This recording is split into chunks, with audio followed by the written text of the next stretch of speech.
When doing shows with local artists, how should the artist split the money that is made at the door? Live the life you love. What's going on, y'all? Welcome to another episode with Making Academy. I got a really great question on YouTube this week, so shout out to Cam Hawk. Cam Hawk asked, "How can other artists come together to create a show, make money, and split the profits?" Right. So if you're doing a show with other local artists, any money that comes in after expenses, of course, you have to pay the expenses at the venue.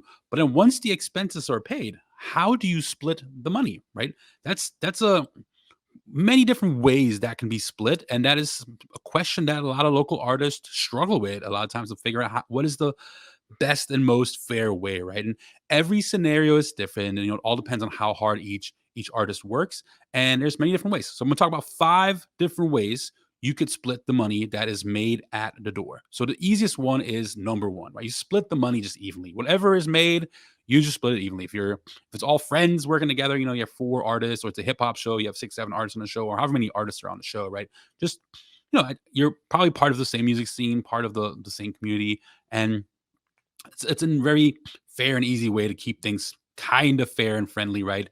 Again, if someone really worked hard and the others really didn't, is it really that fair? And it's like it's not that fair after that, right? And so you want to do shows again in the future with those artists, you can just think about it that way. But ideally, you're working with people that everyone's put into work, and the money just gets split evenly, right? So that's one way you could do it.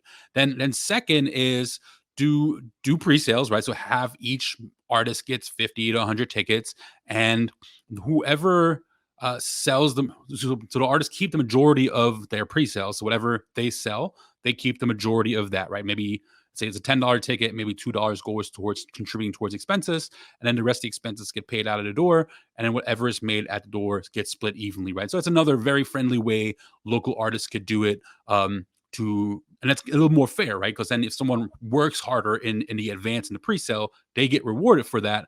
But then whatever comes in that door, it's just a friendly split evenly between all the artists on the show, right? And then third, you could do pre-sales again, right? So give every artist again 50 to 100 tickets, and of course, if they sell all 50, if they start with 50, you could give them more once they sell more than that, and then use a percentage from the pre-sales, right? So after all the expenses are paid, you just take the pre-sales, and whoever sold the highest percentage on pre-sales, they get that equivalent percentage, right? So for example, I have it right here on the bottom.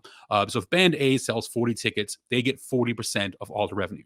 If band B sells 25% of the pre-sale tickets, they get 25% of all the revenue. If band C sells 20 tickets of all the revenue, then they get 20%. And then band D, if they sell 15 tickets, they get 15% of all the revenue, right? So that is a pretty fair way to do it too. It's the work, I guess the advanced work gets rewarded. And I know one of the challenges in this scenario is some artists are just not hustlers like that, right? They can get people out. There's artists that can get a lot of people to come to the show, but they're not really good at the pre-sale game, or they don't have a lot of time. They have day jobs and they can't really go out and sell tickets, or go out every night and sell tickets. Maybe they have families, whatever it is.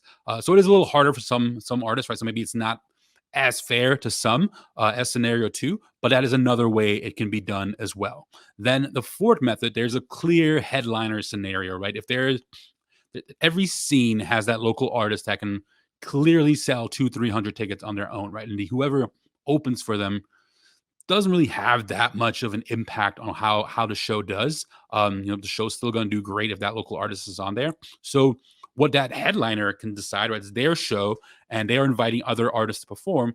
They can just do how any national act show works in that scenario, right? So if you're worth, so I wouldn't do this until you're consistently selling 150, 200 tickets on your own. Then sure, you're going to be a headliner, right? And if you're doing that, then you take the whole door after expenses are paid, and then you just pay a guarantee to the openers. So if you have 2-3 openers, you pay the openers 100 $150 each, or you have 2 openers and then a direct support, right? So in a national headlining show, you have your headliner, you have your direct support, so that's the artist that's performing right before the headliner, and then the rest are just openers, right? So you could pay the openers $100 each, and then you pay the direct support 250 to 500, and then the rest goes to the headliner. That's another scenario you can do, right? So it's more of a national touring act scenario. And again, only if you're worth 150 to 200 tickets, right? Don't have a giant ego. I feel like the other scenarios a lot more fair to everyone and more fair to building a community together, right? If artists like each other and are working together and supporting each other, you're building a scene, right? And the only way to build a scene is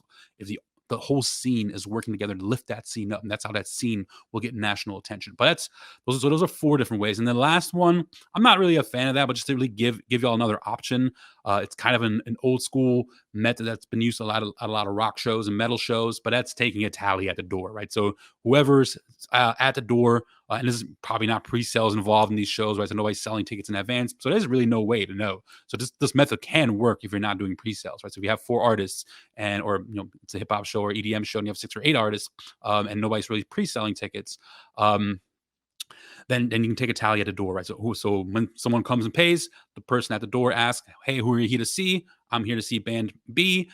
Band B gets a little hash next to them, and then at the end you tally up how many people went to see each artist, and then you take a percentage of that, right? So if band B has 50% of the people that showed up, then they get 50% of the money. So that's another easy way to do it as well. So I hope this was helpful. I hope this answered that question. A lot of different scenarios on how to pay out local artists, right? If you enjoyed this video, I prioritize the questions that I get first to the people that are in part of the academy, then people that are on the email list, and then anybody on YouTube, right? So don't get discouraged.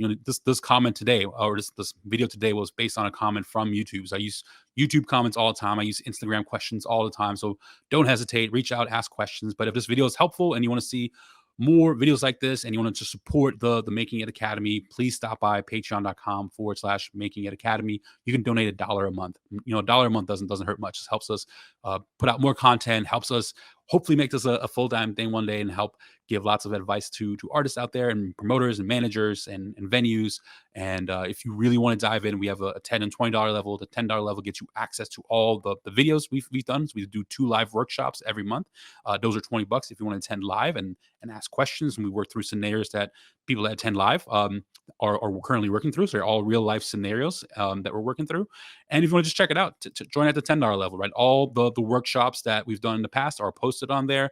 And I even have posted some other solo classes that I've done. So there's over 40 videos on there that teaches you all kinds of great, valuable information on how to navigate this music industry. But thank you all so much for watching. Until next time, spread love, positivity, and kindness in the world, and go see shows, meet people, make stuff.